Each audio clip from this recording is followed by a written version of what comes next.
why don't we preview AEW Dynasty? Let's get right to that. Happening this Sunday, April 6th, from the Licoris Center. Is that how you pronounce it? I never know how to pronounce this. It's not Licoris, right? That sounds too on the nose for it to be right. Licoris. It has to be something like that. Licoris Center, right? Probably. Philadelphia, Pennsylvania. Why don't we check in with WrestleTix? Forgot to do that. Forgot to get ready for the stream. Good job, Warren, as usual. Let me go find the latest update for AEW Dynasty. We have the last update came in yesterday for Dynasty. 6,462 tickets distributed so far. The last year in St. Louis, Missouri, 6,619. So this year's Dynasty is 100% on track to do better business than Dynasty last year, which is very, very interesting. The current, they've set up for about 7,000 people in the building. With the way that AEW tickets are purchased in general, it's a late arriving crowd. So they'll probably get a few hundred more tickets. I would say they're going to get really close to 7,000. 10 days before the show this year, they were at 6,138. And the update yesterday, which puts it at 4 days before the show, was at 6,462. I would have liked to see an update today to see if the go home show moved anything. Because I kind of think that I feel like Mox and Swerve is a hot match. I don't know if it's a super hot match, but it's hot. I would argue the hottest on the show, but we'll talk about that in a second. Yeah, I think this still has the possibility to push some tickets. They'll probably get really close to the 7,000, right? There's 9,922 seats in the building. So if they get to 7,000, that would be a very good number. They'll outdo last year. So again, we're in another instance where we're looking at ticket sales for pay-per-views and things are on the rise. Better sales overall than last year. I mean, look, it is naturally going to be, it's naturally not going to sell out as much as with Revolution, because Revolution was a card that was just chock full of great matches. There was something for everyone on that. Just some great stuff from top to bottom, really. So, that one was hard to miss. I'm confident they're going to get to 7,000 though. I'm confident they're going to get to 7,000 tickets. A couple of more days. And this is when AEW fans start purchasing the tickets because they're cheap.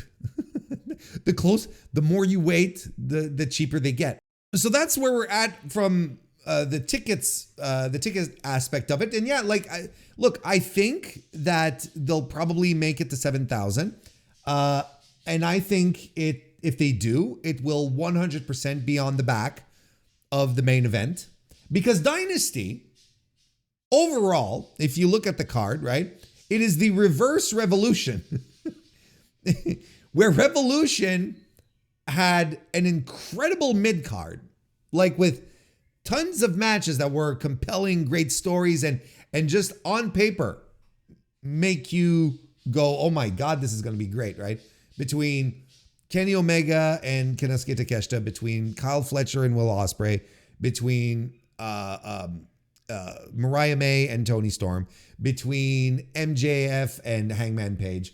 There's just stuff all around the card where you're like, okay, this show absolutely rocks from head to toe, except for the main event.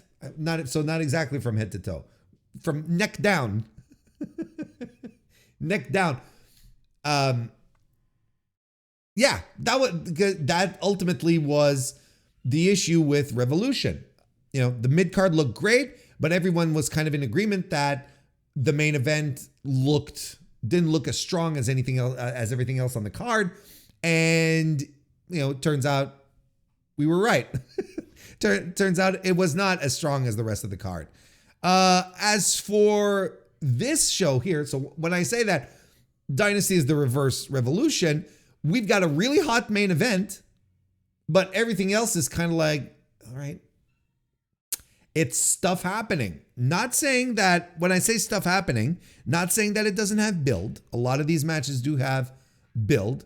Not saying that this is, a bad, poorly put together pay-per-view. I think they did the maximum they could with 2 weeks of build, 3 weeks of build, which is very strange. I don't know why they just gave themselves 3 weeks of build on this one, but Mox and Swerve Strickland with the 3 weeks, I think it's been tremendously well done.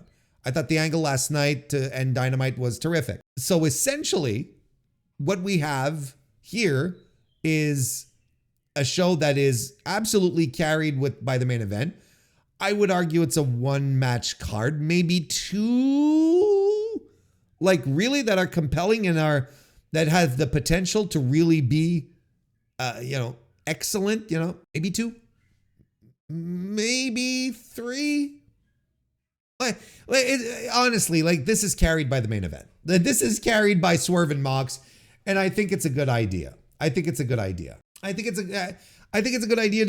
to have put Jon Moxley and Swerve in this position because, look, I think Tony hears the discontent amongst the fans regarding the Death Rider's angle and how people love the Swerve Strickland and they want him back in the picture. And I think he's very receptive to that. So I don't think there's any mistakes here. I don't think there's any.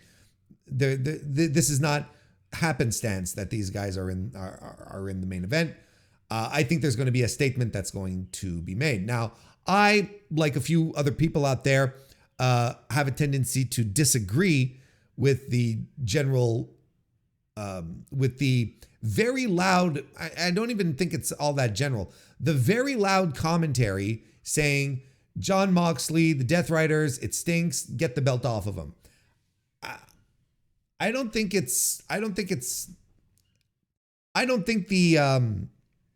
the data that's available to us is not painting a picture where Jon Moxley, at least recently, is tanking. Revolution did tremendous business. Sure, the whole card was special. I agree, but nonetheless, your main event, your main event didn't tank the pay-per-view either. His quarters have not had people turning the TV off. It's they've been stable to good. The data shows that the outcry, the outrage around the Death Rider angle just might be issued from a very local, well, maybe local, but mostly vocal group of fans who might not be in as much in the majority that they think. And this is I'm not saying this is what it is. This is a hypothesis, and it's kind of my hypothesis. But I'm not saying that it's absolutely 100% true, but definitely, I think it's premature to say that all of this Death Rider stuff stinks and we absolutely need a change. I don't buy into that. People have been saying that for weeks, and I've been counter saying every single time. I am not ready to throw the baby out with the bathwater. Absolutely not. In no way, shape, or form do I think that. Do I think Jon Moxley should absolutely lose the title on Thursday because of some, unbelievable outrage regarding his title run that is unfathomable to humankind, that is completely unpalatable and cannot be digested. I don't see it, and I really don't think we're there. I think that there's a lot of the fan base who are really, really attached to Swerve Strickland because I think that we talked about this quite a bit with the Cope situation as being a challenger for Jon Moxley. I think we have the complete opposite here, where Swerve is a guy who came to prominence in AEW, who rose to the top in AEW. So AEW fans feel that connection, that attachment to Swerve, which they don't have with Cope, who, was a WWE lifer, like started in WWE and ended up, saying thanks, no thanks. I'm going to go try something else for the first time in my career, now that my career is wrapping up. I think a lot of people see him a little more as an interloper. I don't think anyone bought him as a world championship contender because it's like, well, who is this guy? He's not one of ours. When we have a roster full of guys who are one of ours, like Swerve, like Mox has that appellation, right? Hangman, MJF, the elite guys, right? And so on and so forth. So a lot of people rejected Cope from the get-go, and I think despite the fact that they did a really good job in building the the Revolution main event towards the end, it just didn't come full circle, and ultimately the match shit the bed. In this circumstance here with Mox and Swerve, I think they're doing the Swerve fight because Tony wants to show that, yes, I haven't forgot about our guys, and our guys should be on top. They should be challenging for the world title, and that's what we're going to give you. And that's why they're doing this. And that's why people are excited. That's why people have very strong opinions on what is supposed to happen. I've seen some, borderline threats happening out there on the social media in regards to Swerve losing. Like, the stuff that is going to happen if Swerve loses might be a little frightening. I'm not really all that. I'm not really all that invested in to the point where I'm like, this absolutely has to be this person. Mox absolutely has to win. Swerve absolutely has to win. I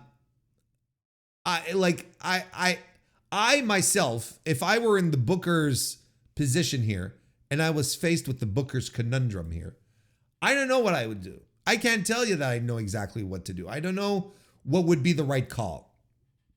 There's a part of me that still says heel Jon Moxley, hangs on to the title right up until Y'all In, and it is Will Ospreay who ends up taking it away from him. I still think that's a valid and exciting path for the world title. Swerve pulling off a win on Sunday, would be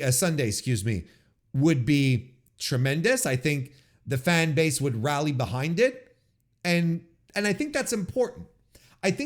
Now, I'll get to your comments in a second, chat. But I think it's important to underscore something that I've been talking about since Revolution, pre-Revolution, Revolution, is that I feel that AEW is starting to realize who is starting to put back into prominent spots the people that the fans want to cheer for and in the roles they want to cheer them in. We're done with the MJF babyface shtick. He's back to being, a disgusting heel, which is exactly where the fans want him, and in big spots, in meaty storylines. That's what the fans want. They want the Hangman, conflicted, anxious, back to being, that trepidatious babyface. That's what the fans want. And there he is again. They want Swerve in these top spots. They want Kenny Omega wearing a title and being a hero, right? And they want Toni Storm, cutting her deranged promos chock full of creative innuendo and having great matches. On top of that, all the great matches, of course. You see what I'm putting down here? Are you picking up what I'm laying down? This is something I feel like Tony absolutely understood at Revolution. Or it's like, this is where we need to go because this is what our fans want. I couldn't blame Tony, even though I think that stretching out the Death Rider angle a little more is a good thing. I can't blame anyone to turn around and say, you know what? We're putting the belt on Swerve, and people are gonna rally behind that, and people are gonna get excited, and they're gonna tune in on Wednesday. Because ultimately, a wise man once told me, ultimately, if it draws money, then it's the best decision. Now, there's only one way to find out, right? And that's to actually do it. Do you keep the status quo where it is right now? Or do you try something with Swerve, super popular, charismatic as hell, audience connection, people love the guy? Do you do that? And then try other stuff moving on. I can't blame anyone to do that. I can't blame anyone if they wanted to do that. I can't blame anyone if they wanted to do that because it makes sense. And one of the things AEW has been adept at ever since it was conceived was to take advantage of the weaknesses in WWE's game and make them positives for them. I don't know who needs to hear this, but right now, the WWE fan base is gritting their teeth a little bit around the WrestleMania build where, we're sort of, I'm not saying that the product's cold, Jesus Christ, don't put words in my mouth, but it is sort of losing a little steam. There's cracks in the veneer. Fans are seeing through some things and they're not quite excited about it. Even the Brits are figuring it out and are putting out videos and podcasts and whatnot where they're not quite sure what the hell's going on. So this is a good opportunity to make your product feel hot. How do you make your product feel hot online? You do something that will excite the masses, that will get people using your hashtag and posting, screenshots of your big events and whatnot. That's what you do. That's what you do. It's a good time to try that out, if you ask me. When people are actually starting to doubt Triple H's booking and his creativity and, all of the other accusations that go around him and his booking of certain visible minority groups. I think, why not use that to your advantage? AEW was built on the precept that we are not WWE. It was built on that. Most of its competitive edges all had to do with WWE. The main competitive advantage that AEW had to WWE was Vince McMahon doesn't work here. That was the prime one. And look what happened. Then Vince leaves, and then what happens? The other product suddenly gets super fucking hot. There's no coincidences here. This all makes sense. And I'll tell you one thing, I was very much, just a week ago, I think wasn't it 2 days ago on the stream? I was so convinced that Mox was going to hang on to the title, and I was sitting, and I was cracking my knuckles, dropping hints. And I was telling you, friends, pals, chums, well-wishers, let me tell you, I am not ready to drop John Moxley. I still think there's juice to squeeze out of it. And I was cracking my knuckles, and I was ready to sit down here and blow you away, completely blow you away with some repartee that would unequivocally convince you that John Moxley hanging on to the title was the best outcome for Dynasty. But with what happened last night on Dynamite, I'm not sure anymore.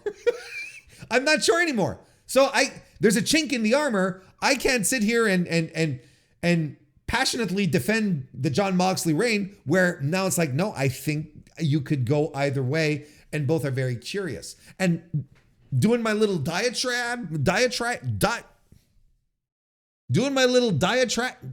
Jesus Christ, what's wrong? Am I having another stroke? Is it happening live? Doing my little spiel here. I actually convinced myself. I convinced myself that probably putting the belt on Swerve is the better idea. Get your product hot, get it bubbling, get it exciting. 2 days ago I was like, I'm not sure. Do we want Swerve to win the title off of a 2-week build? And then I'm like, who gives a fuck? I don't care. And honestly, it's a 2-week build with two guys that the audience buys as top guys. God, I'm rhyming so much. But that the crowd, the AEW viewing audience, the fans, they buy both John and Swerve as top guys. So you don't need 6 months of build for this one. 2 months, it's in. One guy wants to take the belt from the other guy wants to hang on to the belt, and they want to try and hurt each other real bad in the process. There we go. And look, I know it's a trope. You can put as much stock into it as you want, but look who stood tall on Wednesday. Look who ended up standing tall in, after the angle, the match closing angle. Who was standing tall? The heels, the champion. That's usually not a good sign when you're defending a title on a pay-per-view, and that's happening, and you're standing tall going into the pay-per-view. That's usually not a good idea. That's usually not a good sign. The trope, I know. So, as of right now, with the events of last night's Dynamite, and this could still change. I don't know what they're going to do on Collision this week, right? We don't have to contend with Rampage anymore, but you don't know. We don't know. With everything that we have that we know now, I'm edging more towards Swerve Strickland winning the title. I'd say 60-40. Like if you were to give me, I think I'd go with Swerve, despite the fact that I still disagree that Mox is finished or washed up, or that the angle is the pits. I don't buy it. Timeless Tony Storm will be defending the AEW Timeless Tony Storm will be defending the AEW Women's World Championship against Megan Bayne. Yeah, I mean, good. I think this is a solid first defense for Tony, and I do say first, and I don't mean last. I think this will be pretty good. I think when they had their tag team confrontation on last week's Dynamite, I thought that I was like, oh, there might be something here. This looks pretty good. I mean, Tony's a pro. She's a champ, like literally and figuratively, so she'll be able to, general this match through. Sometimes. Okay, I like Megan Bayne. I think that she's intriguing as far as what she has to offer. I feel like we haven't seen the whole thing yet. Interesting, right? Like, I feel like we're seeing parts of potential greatness, but I haven't seen a complete package yet out of Megan Bayne. I don't know. There's something in her work that's, I don't want to say missing, but that is incomplete. And, but as much as I like her, I don't like her as much as a lot of people online. Like, I do not understand like this this elevation in the minds of AEW fans of Megan Bayne as to being like this incredible working bonanza of wrestling, where it's like, where are you guys getting this? Like, she has a vibe, she has a look, she has a presentation, she commands. I get all of that, but as far as the in-ring goes, I'm like, what am I missing? I'm not seeing I'm not seeing any revolution being televised on my TV screen. It's like, she's fine. I don't think there's anything wrong with Megan Bayne. It's not like Marina Shafir last night, where it's like, no, Marina Shafir, no, thank you, but no thank you. But somehow it's like, I don't understand what this ascent she has in the minds of AEW fans, that she is this spectacular worker that is going to save the division or is going to revolutionize the division, and she should be pushed to the top. And I'm like, motherfucker, they spent, when I say they, I mean AEW spent the better part of 18 months or so, however long this fucking storyline with Mariah May was. They spent all this time to build one woman, to build one person into becoming a superstar. And that is Tony Khan. Wow. I'm not editing that out. That is Tony Storm. Fuck. What a way to, I killed my own spot. But they spent all that time to make Tony Storm a superstar. And you know what? It worked. Tony Storm right now has never been as big or as hot as she is currently. She has never achieved this level of spectacular, of connection with the audience. Right now, she is a top 5 performer in AEW. You put her up there with Swerve and Ospreay and Paige and MJF and Takeshita. Like, that's already 5, but mix them. She is right the fuck up there. All right. Mercedes, look, she's more over than Mercedes. I don't even think that's up for debate. And she probably costs a fraction of the price too. But nonetheless, she is a top star in the company. And they did that. They achieved that by having a story that lasted well over a year to put her over. And it fucking worked. No matter how annoyed how about me? That's just me. I'm annoyed I was with the timeless gimmick at first, and how it was impeding in her matches, and how I really didn't think it was all that good, and how it was just fucking annoying. Somehow it transformed, it mutated into this current incarnation, which I think is fine. I even think it's fabulous, where she's able to, be as creative and performative as she wants, but without hurting the integrity of her matches. When I say integrity, like the structure, having a good pro wrestling, having a good pro wrestling match, not integrity. That's not what I mean. Why the hell then, if you just spent an entire year turning this woman into a superstar, why would right out the gate you would decide to yoink the belt off of her and just let this go? Why in God, why in the name of God's green flat earth would you do something like this? It doesn't make sense. I don't know who thinks that this makes sense. But I did not sit through 18 months of timeless Tony Storm to just have this like rug pulled under me and be like, what was the fucking point? What was the point? No, she needs to have a proper title run. She needs a proper title run. She should be at the top of the division. Let her be there for, I don't know, but this is also, I'm also very aware that this is a behavior that happens with internet wrestling fans, where the minute someone wins a belt, the first question that's asked is, okay, who's going to take it off of him? It's like, oh my God, like just enjoy the fucking moment. Like, get into it first, and then we'll decide moving forward.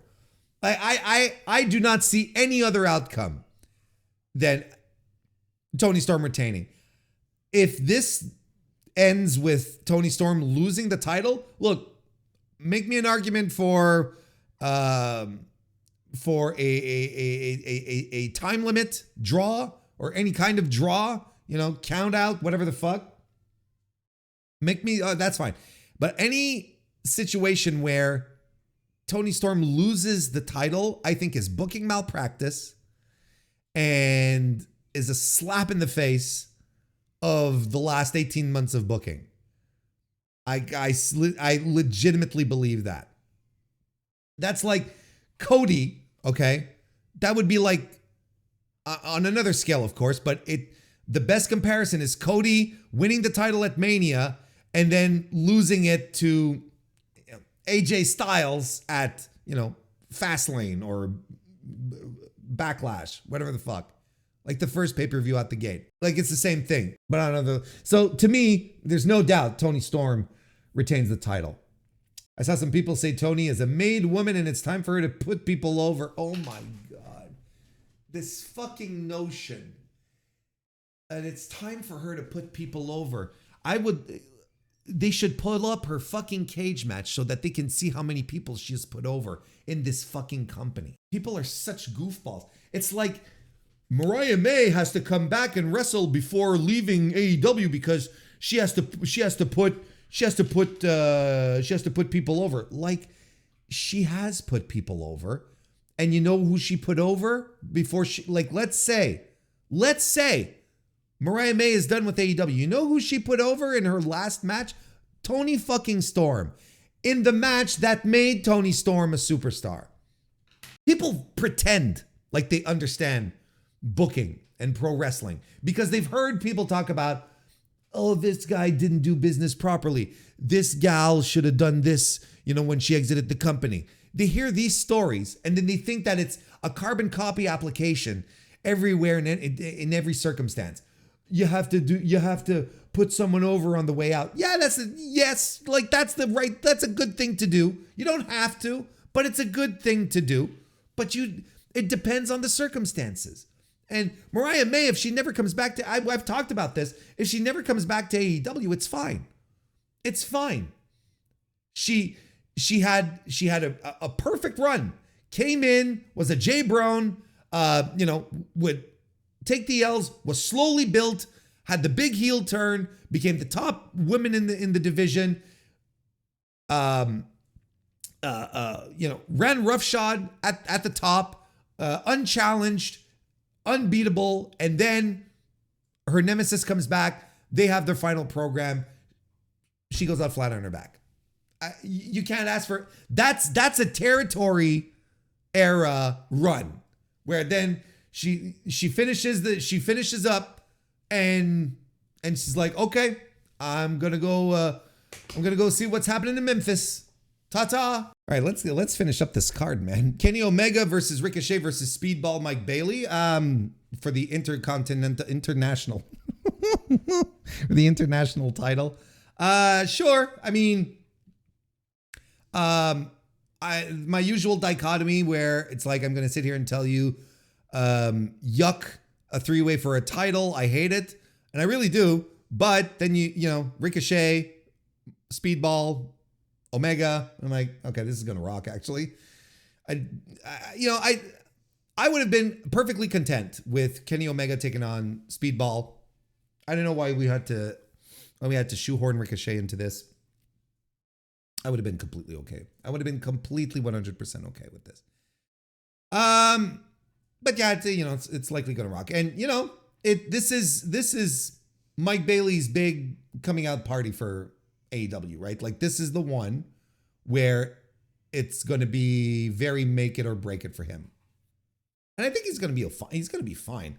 Like, Bailey has worked in high pressure situations, and 2 years ago he was the MVP of WrestleMania. Was it 2 years ago? Yeah, it wasn't last year, it was the year before. Yeah, for 39.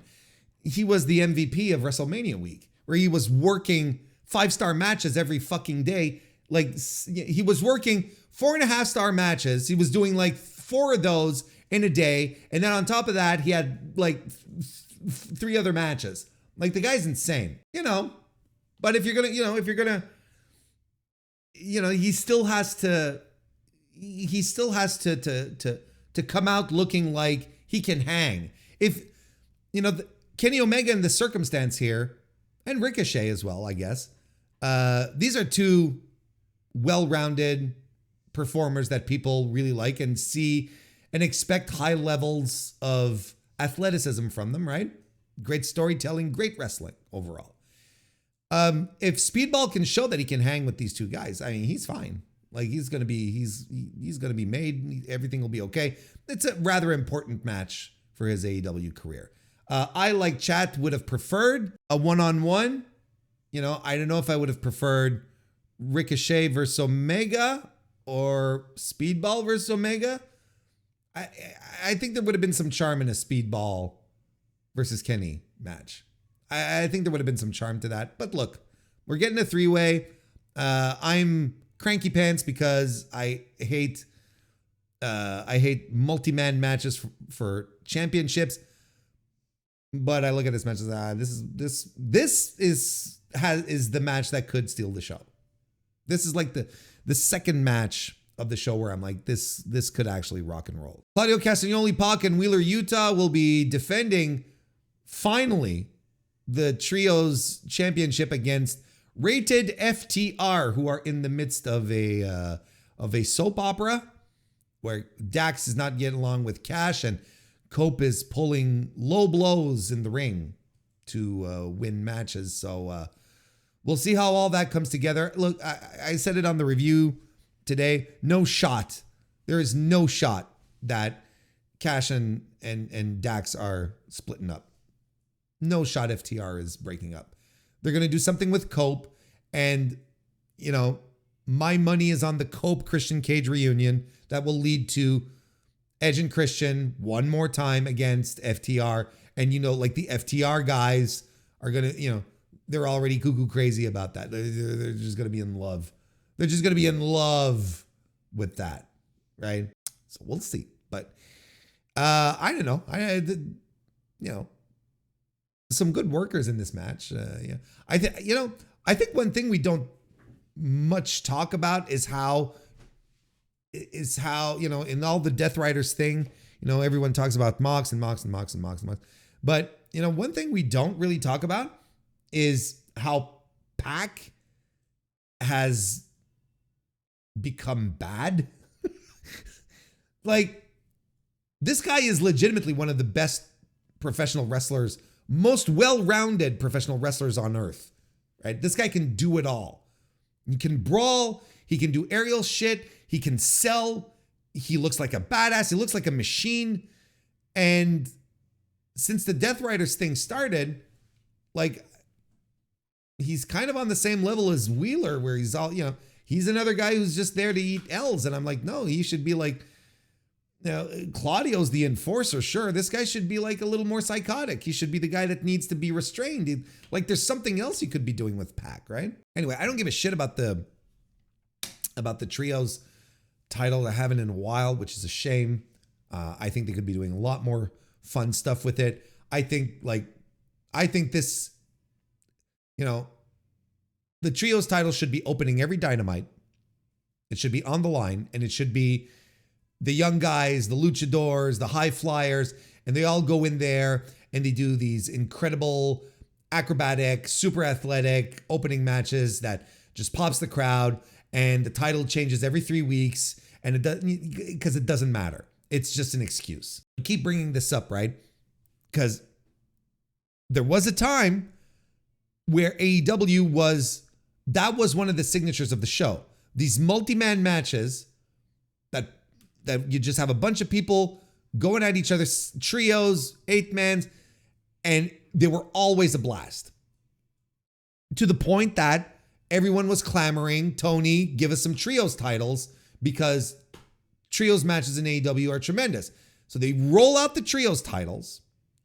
There's the great best of 7 series between the Elite and the Death Triangle, and that's pretty much it, right? Then afterwards, it's just like it happened once in a while. Oh, at some point that then they get merged, and there's all the nonsense with the Bang Bang Scissor Gang, and and they just become meaningless.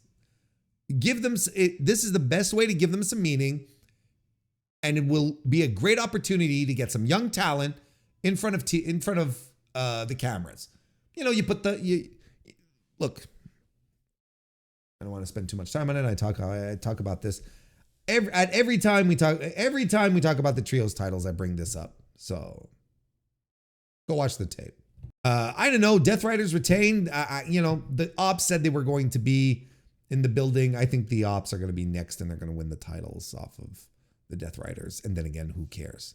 Chris Jericho will be defending the Ring of Honor World Championship in a title versus mask match against Bandito. I think it's pretty clear what's happening here.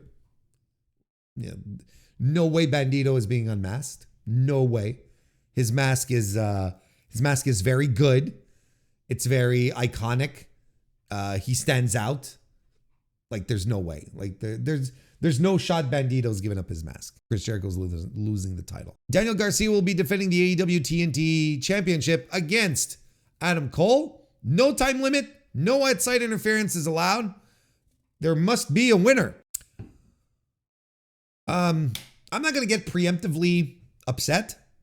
We're going to wait to how these things go, but kind of feels like the sun is setting on the Daniel Garcia TNT title run, right? Wouldn't you agree? Especially since Adam Cole, I think, was it today or yesterday, he posted either on Instagram or whatever, the fact that he won his first title 17 years ago, like in the same city or whatever. I think TNT champion Adam Cole is right around the corner, folks. I think it's right around the corner. They better have something ready for Daniel Garcia, or he's going to start regretting not going to NXT to hang out with all the pretty girls over there. The Hurt Syndicate will be taking on Big Bill and Brian Keith for the AEW World Tag Team title. I mean, they did a nice little build for it. It's fine. I like Big Bill. I like Brian Keith. I like the Hurt Syndicate. It's all people I like. I don't know what kind of match we're going to get, though.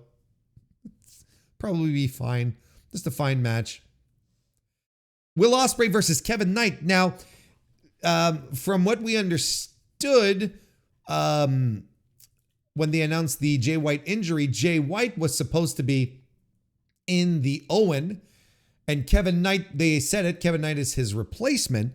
So we were supposed to get Will Ospreay versus Jay White. Instead, we're getting Will Ospreay versus Kevin Knight, which is exciting. And it's got to be exciting for Kevin Knight to jump into here. His third night on the job is going to be on a pay-per-view in a match with Will Ospreay. So with a lot of eyeballs on it, a lot of scrutiny involved, he's got to be feeling the heat a little bit. This is already quite possibly the biggest match of his career, not only because of the opponent, but because this, not unlike Speedball, this is his make or break match.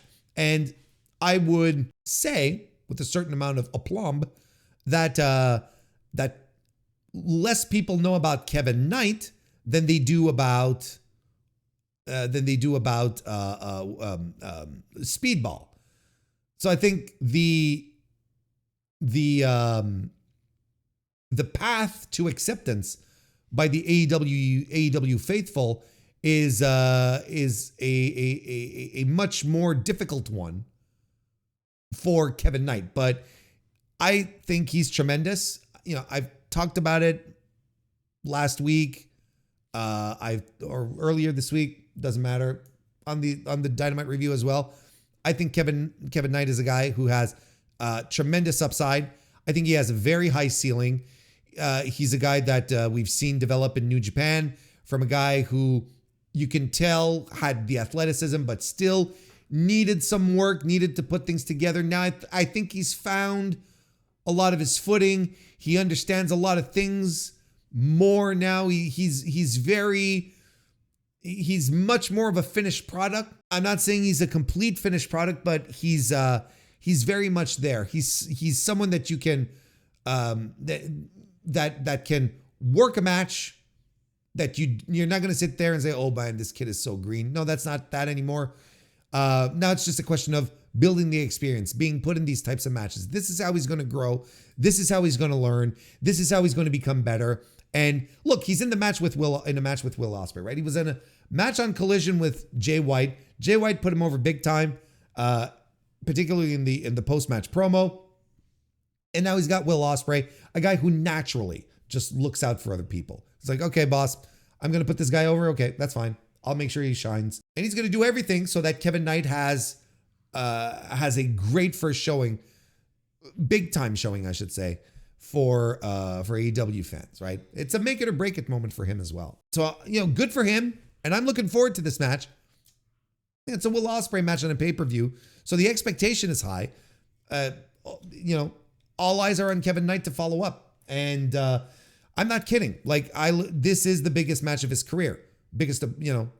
His biggest opponent. Eyeballs, positioning in a brand new company that has, regular television, and he could be on national television. No, this is a huge, huge moment for Kevin Knight. So I'm excited to share that with him. And Mercedes Moné will be, and that was, of course, in the first round of the Men's Owen Hart Cup tournament. And Mercedes Moné and Julia Hart will be facing off in the first round of the Owen Hart Cup tournament. Mercedes wins here. I think that's pretty much a given. It would be a hell of a surprise if Julia Hart pulled off an upset. I don't think this is the case. I don't think so. I think we're getting, I think the brackets have been set up to get Mercedes versus Athena at the Spring Breakthrough show. The big We Beat You Nitro show. I think that's where they're saving that match. They're gonna make that show. They're gonna give it a big match. They're gonna give it the old supercard treatment. I think that show, and they're gonna give us Athena versus Mercedes on that show, which is a match that a lot of people are excited and looking forward to. So I don't have a problem with that. I really don't have a problem with that. So that's Dynasty. Even though the mid card is very mid, there's nothing here that jumps out or makes you, outside of maybe, the international championship title match. There's nothing that jumps out that makes you say, oh shit, this is going to rule. Like I said, it's the reverse revolution. But it is ill-advised to bet against an AEW pay-per-view. They mostly deliver big time, and they are usually quality shows. So put that in your pipe and smoke it.